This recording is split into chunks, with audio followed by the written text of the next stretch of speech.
Hello friends, welcome to Nadi learners. ये chapter 3 है, food and nutrition. उसका ये पार्ट 2 है। This video is brought to by Nadi learners. तो चलिए अब हम शुरू करते हैं।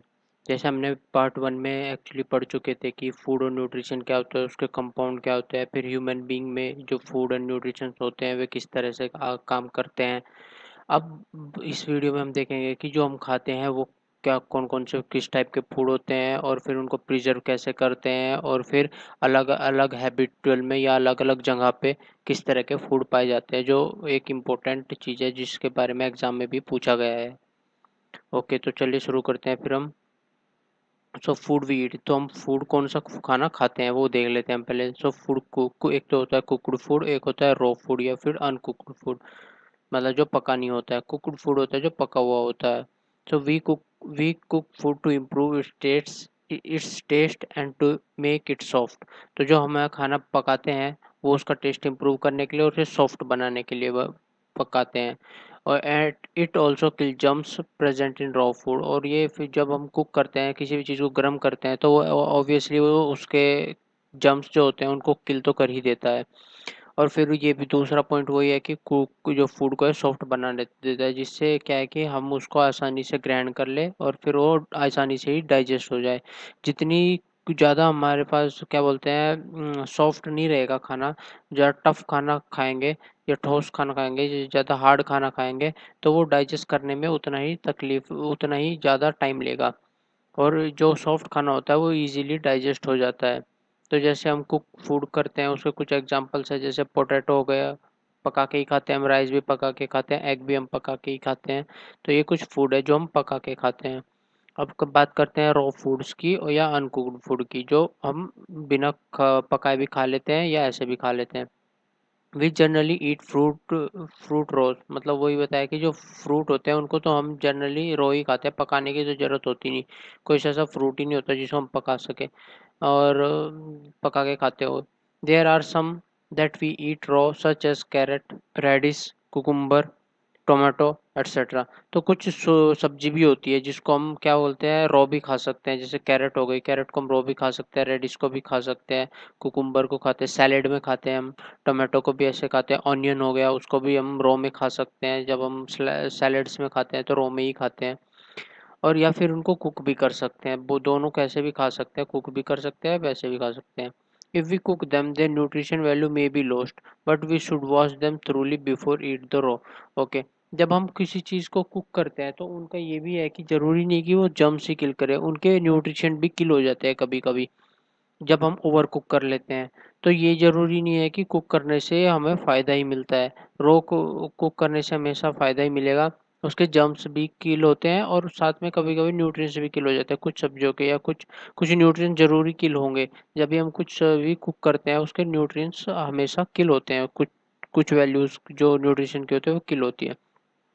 लेकिन जब हम रो रो फूड खाते हैं और अनकुक्ड फूड खाते हैं तो उसको पहले अच्छे से साफ पानी से धो लेना चाहिए हमें खाने से पहले। चलिए आगे देखते हैं। अब हम फूड प्रिजर्वेशन की बात कर लेते हैं। तो जो फूड प्रिजर्वेशन होता है उसको कैसे, फूड को प्रिजर्व कैसे करते हैं वही देख लेते हैं हम इसको। Food it food item kept uncovered or expose to the dust and flies. Okay, जो फूड होता है उसको अगर हम अनकवर्ड छोड़ देते हैं तो वो किससे डस्ट में और फ्लाइज मतलब मक्खियाँ होती हैं उनके उसमें कांटेक्ट में आ जाता है, जिससे क्या होता है कि हम बीमार पड़ सकते हैं। जो मक्खियाँ होती है, फ्लाइज होती है, वो अपने साथ बहुत सारे जर्म लेके आती है अपनी बॉडी में, और जिससे क्या हो सकता है, हमें डायरिया हो सकता है, टाइफाइड हो सकता है। तो इसलिए हम लोगों को कभी भी खाने को वो ढक के वो ऐसे खुला नहीं छोड़ना चाहिए, हमेशा ढक के रखना चाहिए। दूसरा पॉइंट देख लेते हैं। Food also get spoiled when they are left for long time as germs grow quickly when there is a moisture या वाटर एंड वोमिट।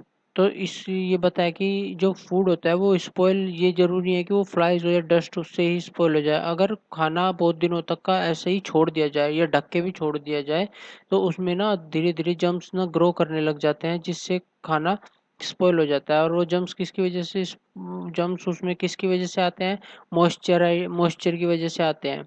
और वोमिट की वजह से, मतलब जो मॉइस्चर वाटर होता है उसमें हल्का हल्का मॉइस्चर होता है हमारे एनवायरनमेंट में, उसकी वजह से वो जो खाने पे है वो जर्म्स आने लग जाते हैं। अब एक एग्जांपल देखें तो हमने देखा होगा जब कोई भी चपाती या रोटी जो भी ब्रेड होती है वो बहुत दिनों तक ऐसे ही रखी रहे तो उस पे कुछ ब्लैक पैचेस आने शुरू हो जाते हैं या फिर ग्रीन पैचेस या फिर ग्रे पैचेस आने लग जाते हैं उस पे। हाँ, अगर वो फ्रिज के बाहर रखी जाए तो फिर क्या होता है कि वो जो पैचेस होते हैं वही जर्म्स होते हैं, वही उस खाने को क्या करते हैं, स्पॉइल कर रहे होते हैं।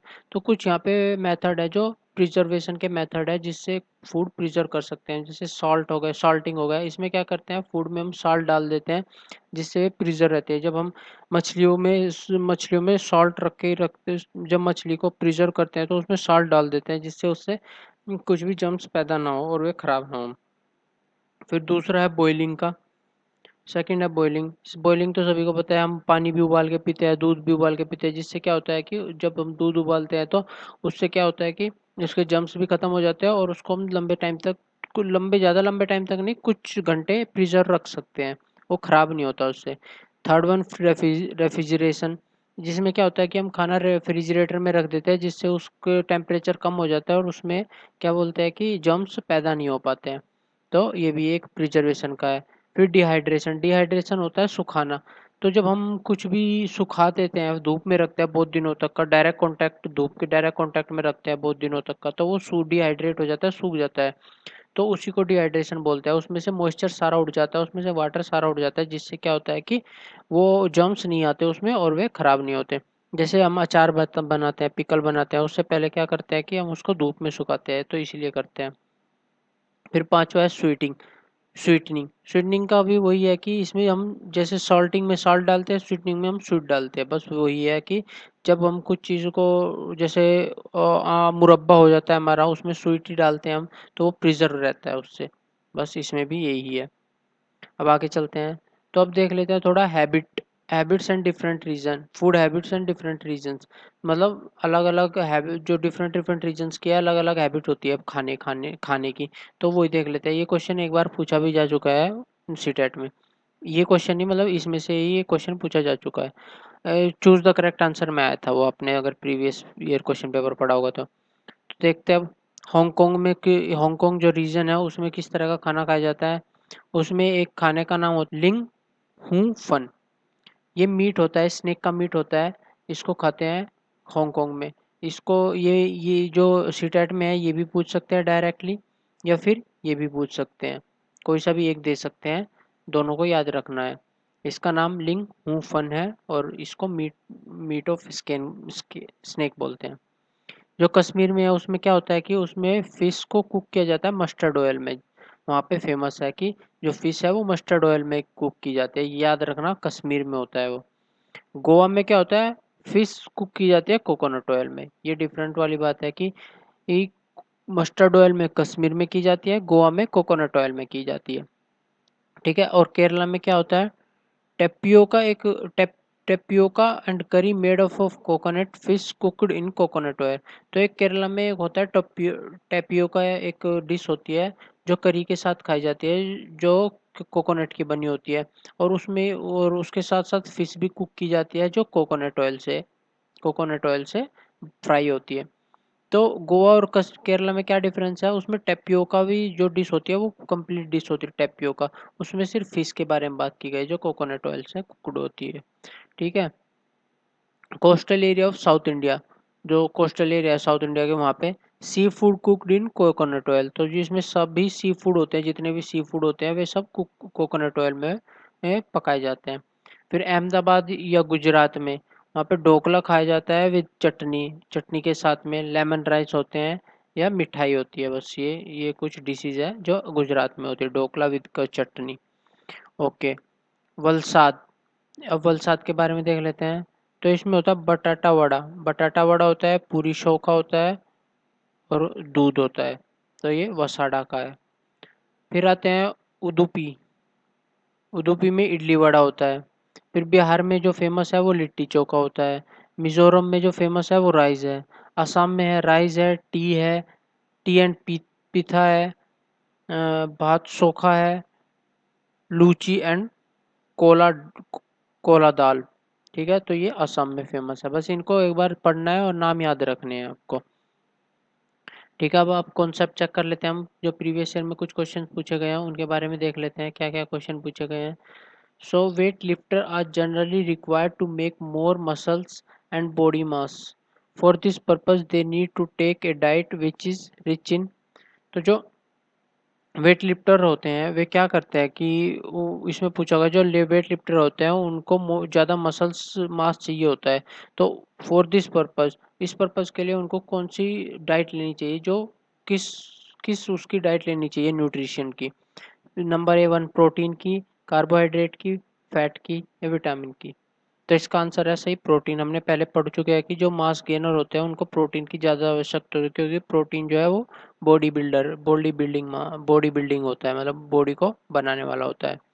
ठीक है, अब सेकंड क्वेश्चन देख लेते हैं। After diagnosis a doctor says to a patient that there is a less haemoglobin in blood, which of the following should be eat to make up the deficiency of iron. तो इन्होंने बोला है कि जो एक डॉक्टर ने एक patient को चेक किया और बताया कि इसमें हीमोग्लोबिन की कमी है ब्लड में। तो अब उसे क्या खाना चाहिए कि जिससे आयरन की कमी उसमें से हट जाए। तो हमने पढ़ा हुआ है पहले भी, वही देख लेते हैं। पहले फर्स्ट वन देख लेते हैं, आंवला, green leafy vegetable, jaggery. Second one है राइस, शुगर, आंवला। थर्ड वन है green leafy vegetable, wheat, orange. Fourth है जांगरी, लेमन, पी। तो इसमें जो सबसे फर्स्ट वन है वो सही है। इसका आंसर फर्स्ट है, इसका आंसर भी फर्स्ट है। तो इसका आंसर फर्स्ट है क्योंकि हमने पढ़ा हुआ था कि आंवला और ग्रीन लीफी और जांगरी से ही हमें आयरन की ज़्यादा प्राप्ति होती है। अब आगे चलते हैं। एक क्वेश्चन ये रहा फिर। Glass jars and bottles are dried well in the sun before filling the pickle, why it is so. तो जो जो ग्लास जार होते हैं, मतलब जो कांच के गिलास होते हैं या बोतल होती है, उनको हम धूप में बहुत अच्छे से सुखा लेते हैं जब उसमें अचार भरने से पहले। तो वो क्यों करते हैं? तो वो कोई ऑप्शन इस तरह से है। One, to increase their temperature. Second one है to remove the dust from them. Third one है to remove moisture completely. Fourth one है टू मेक पिकल टेस्टी। तो जो इसका आंसर है वो थ्री है, to remove the moisture completely. जैसे हमने अभी भी पढ़ा है कि जब मॉइस्चर होता है, जो अगर मॉइस्चर रहेगा तो उससे क्या होता है कि अचार खराब हो जाएगा। मॉइस्चर में खराब चीज़ें खराब हो जाती है, उसमें जम जल्दी पकड़ लेते हैं, तो मॉइस्चर को हटाने के लिए। ठीक है। Which one of the following matches is not correct way of food preservation. तो फूड प्रिजर्वेशन का कौन सा मैच करेक्ट नहीं है? Potato chips, milk paneer, apple jams, raw mango pickles. तो इसका आंसर है मिल्क पनीर। इसमें फूड प्रिजर्वेशन ये करेक्ट नहीं होता है, ऐसे फूड प्रिजर्वेशन नहीं होता। अगर मिल्क का पनीर बना दोगे तो ये फूड प्रिजर्वेशन थोड़ी है। ठीक है। ओके, अब अगला देखते हैं। In which one of the following state of our country do most people like to eat sea fish cook with coconut oil. तो अभी हमने पीछे पढ़ा था कि क्या पढ़ा, उसमें क्या देखा था हमने कि कौन से शहर, कौन सी सिटी में एक सी फिश वो कोकोनट ऑयल के साथ खाई जाती है। तो इसका आंसर है गोवा। अभी अब पढ़ा था हमने कि गोवा में ही जो फिश वो कुकड ऑयल के साथ खाई जाती है। इसका आंसर टू है, इसका भी आंसर टू है और इसका आंसर तो आपको बताइए थ्री है। So thank you guys. इस वीडियो में बस इतना ही। For more video subscribe, like and share. और यह हमारा एक फेसबुक पेज है नडी लर्नर के नाम से, इसका लिंक मैंने डिस्क्रिप्शन में दे दिया है, इसको लाइक कर दीजिए। इस वीडियो के और बाकी सभी वीडियो के जितने भी PDF होते हैं वे सब मैं इसी फेसबुक पेज पे अपलोड करता हूँ, तो वहाँ से आप उनको डाउनलोड कर सकते हैं, वहाँ से रीड कर सकते हैं, जिससे क्या आपको और ज़्यादा अच्छे से नोट मिलेंगे और फ़ायदा होगा। सो थैंक यू गाइस।